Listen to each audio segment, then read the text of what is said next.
Come in.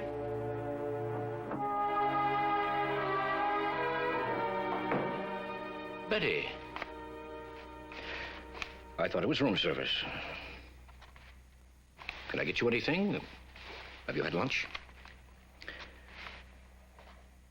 You've reached your decision. I take it that means yes. Your little gamble paid off. Human nature is never a gamble when you know the people involved. You don't know me. I've always known you, Betty. You're very much like me in one major respect. You're dominated by ambition. Spare me the sidewalk analysis, Mr. Harrington.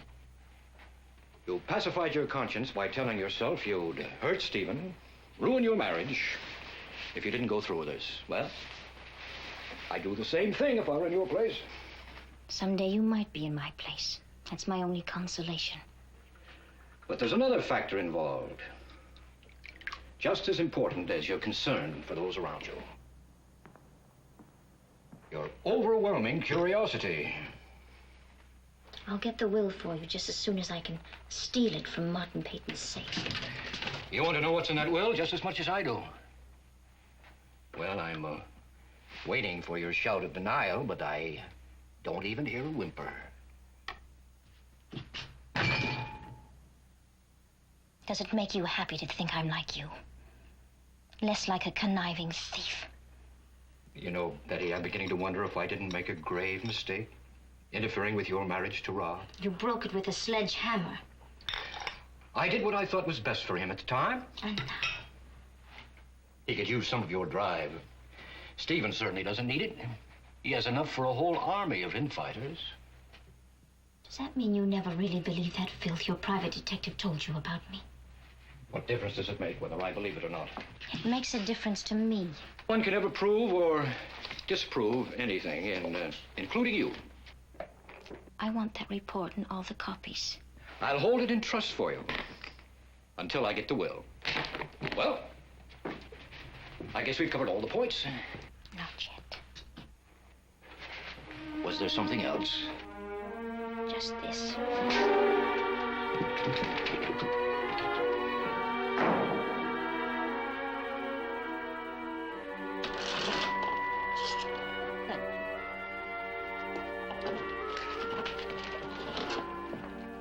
Put this on my tab, please. Certainly, Mr. Court.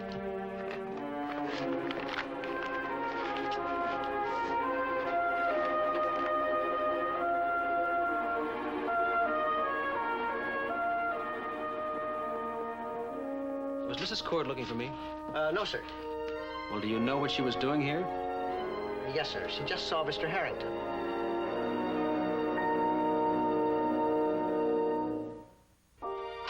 Connie. Connie? Up here, Elliot. Well, I thought you were in White River. How'd it go? Whatever kept you here. I'm glad. Oh, the well-meaning gobbledygook of the esteemed state senator just didn't seem that important at all. Dad came up with something this morning, Connie. Something about Chandler. I don't quite know what it is yet. You lost me. Well, Chandler had someone staying with him on his farm 9 or 10 years ago. What else did he find out? That's it. Rest is up to me. To do what? To find out all I can about this someone. How? By questioning Rachel. So that's it.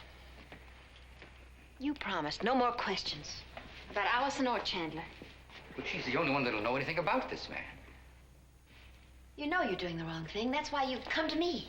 You want me as an accomplice. But it has to be done, honey. Why? Why, for Allison. Why does a vague someone who may or may not have stayed with Jack Chandler 9 or 10 years ago have anything to do with Allison? Well, that's what I want to find out. Well, what if Rachel doesn't remember? She has to remember. She has to. Suppose she doesn't. What then? You're going to badger her, wheedle, shout and threaten her till she does? Until she breaks down just because she doesn't want to be tormented anymore? Oh, Connie, listen. You know what I'm up against? This guy Chandler is he's like a mirage. You think you have a hold of him, then you turn around and he's gone. That's why we have to start from scratch. Somewhere along the line, maybe we can find a connection between Chandler and Allison. And this someone, whoever he is, might be the first link in that chain. And what if we have to sacrifice Rachel? Why don't you say it, Elliot? It can't be helped. Now listen to me. The night we went to that banquet, Rachel's puppy was playing with a belt buckle. Now, it wasn't my belt buckle, but it had some initials on it. I'd like to take another look at that. No. You mean just like that? Allison is missing? Stop it. Lately, Allison's name comes off your tongue as a justification for everything you do. You have a mean streak, Elliot. And you finally found something to justify it. Allison, the specter of our missing daughter.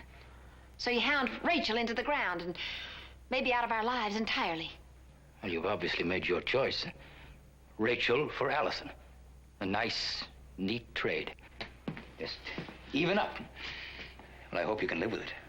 Because I can't.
Preview from the continuing story of Peyton Place.